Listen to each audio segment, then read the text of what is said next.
যখন হয়ে যাবে, সব যখন শেষ হয়ে যাবে, তখন আল্লাহ পাক সর্বপ্রথম উঠাবেন, যাকে জিন্দা করবেন তিনি আপনার আমার নবী বিশ্বনবী মুহাম্মদ রাসূলুল্লাহ সাল্লাল্লাহু আলাইহি ওয়াসাল্লাম। সর্বপ্রথম আল্লাহ পাক তাকে জিন্দা করবেন।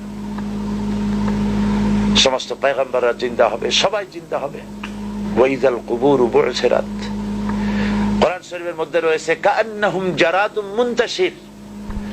আমাদের দেশে বৈশাখ মাসে যখন বৃষ্টি হবে, মেঘ হয়েছে, তখন আপনারা দেখেছেন গ্রামে মাটি ফুঁড়ে ফুঁড়ে পোকামাকড় উঠতে থাকে। এই দৃশ্য দেখেছেন? কাআন্নাহুম জারাদুম মুনতাশির। ঠিক এইভাবে করে যেভাবে মাটি ফুঁড়ে এগুলি উঠতে থাকে, মাটির ভিতরে যত রূহ ছিল, মাটির ভিতরে যত প্রাণ ছিল, যত মানুষ ছিল, জীব যা কিছু ছিল, সবকিছু মাটি উদ্গীরণ করে দেবে, ভেতরে আর কিছু থাকবে না, সব বেরিয়ে আসবে। সবগুলি উলঙ্গ অবস্থায়, খালি পায়, উলঙ্গ অবস্থায় আল্লাহ পাকের দরবারে উপস্থিত হবে। হযরত আয়েশা রাদিয়াল্লাহু তাআলা আনহা তিনি প্রশ্ন করেছেন, হে রাসূল, সকলকেই কি উলঙ্গ হয়ে উঠতে হবে? হুজুর বললেন হ্যাঁ। তিনি বললেন, তখন কি আমাদের শরম হবে না? হুজুর বললেন, শরমের চিন্তাও হবে না, কারণ মানুষ সব উপরের দিকে তাকিয়ে থাকবে, কেউ নিচে তাকাবার কোনো সময় হবে না। বিশ্বকাপ পূর্ণ দৃশ্য, জাহান্নামের গর্জন। কোরআন শরীফে আল্লাহ পাক বলেছেন, মানুষের আল্লাহর ভয়তে, জাহান্নামের ভয়তে কলিজা গলার কাছে চলে আসবে। এই ভয়াবহ দৃশ্য কিয়ামতের মাঠে হবে। সমস্ত পয়গম্বর নাফসি নাফসি করতে থাকবেন, আল্লাহ আমারে রক্ষা করো, আমারে বাঁচাও। কারো মনে থাকবে না কারো কথা। ইয়াউমা লা ইয়ানফাউ মালুন ওয়ালা বানুন, সন্তান সন্ততি, স্ত্রী পুত্র পরিজন দিয়ে কোনো উপকার কারো হবে না। কোন পীর সাহেব কাউকে সুপারিশ করার কোনো সুযোগ নাই। আল্লাহ পাক যাকে পারমিশন দিবেন, যার জন্য দিবেন, তিনি শুধু সুপারিশ করতে পারবে, আর কেউ না। কিয়ামতের দিন অনেক মুরিদ নিয়ে এক এক পীর উঠবে, মিথ্যে কথা। ওয়াকুল্লুহুম আতিহি ইয়াউমাল কিয়ামাতি ফারদা। আল্লাহ পাকের দরবারে একজন একজন করে হাজির হতে হবে। আল্লাহ পাক বলেছেন, আমার কাছে একজন একজন আসবা। মুর্দাবাদ জিন্দাবাদ দিয়া, স্লোগান দিয়া, মিছিল করিয়া আল্লাহর দরবারে যাওয়ার কোনো উপায় নাই। আল্লাহ আর তার বান্দা, সুবহানাল্লাহ। আল্লাহ প্রশ্ন করবেন, বল এইসব কাজ করছিস কিনা? আল্লাহর কাছে জবাব দেওয়া কি কঠিন হয়ে যাবে সেদিন। এই জন্য আল্লাহর রাসূল তিনি নিজে এই দোয়া পড়তেন, আল্লাহুম্মা হাসিবনি হিসাবান ইয়াসীরা। আয় আল্লাহ পাক, তুমি আমার সহজ হিসাব নাও। তো রাসূলুল্লাহ যদি সহজ হিসাব চান, তাহলে আমাদের উপায় কি? আল্লাহ তুমি আমাদের সহজ হিসাব নিও। রাসূলুল্লাহকে প্রশ্ন করা হয়েছে, হুজুর সহজ হিসাব কি?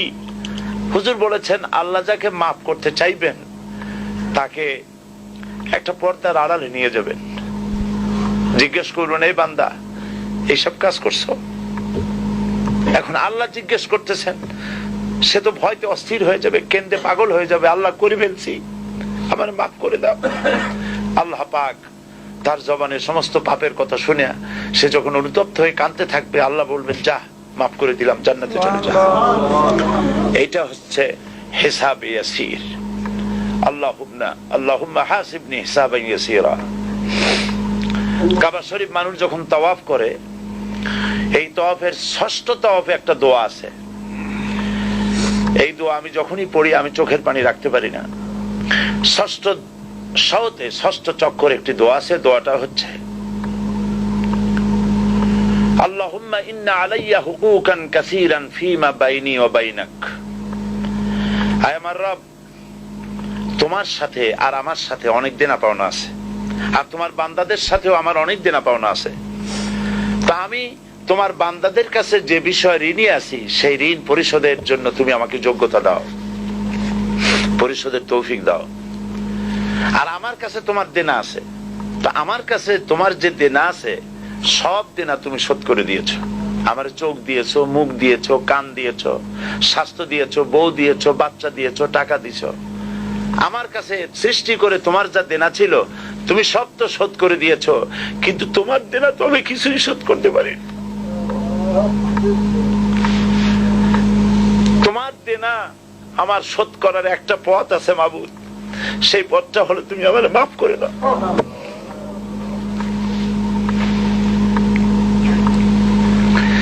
এইটা ছাড়া আমার কাছে কোনো পথ নাই মাবুদ। তুমি যদি কিয়ামতের দিন আমাকে প্রশ্ন করো যে যৌবন কাটাইছো কোন পথে, আমি তো জবাব দেওয়ার পথ রাখি নাই। আমি তো আমার যৌবনকে নষ্ট করে ফেলেছি। তুমি যদি প্রশ্ন করো টাকা পয়সা কামাই করেছো কোন পথে, আমি তার জবাব দেওয়ার পথ রাখি নাই। যদি প্রশ্ন করো কোন পথে খরচ করেছো, আমি সেটারও পথ রাখি নাই, নষ্ট করে ফেলেছি। তুমি আমাকে ক্ষমা করে দাও।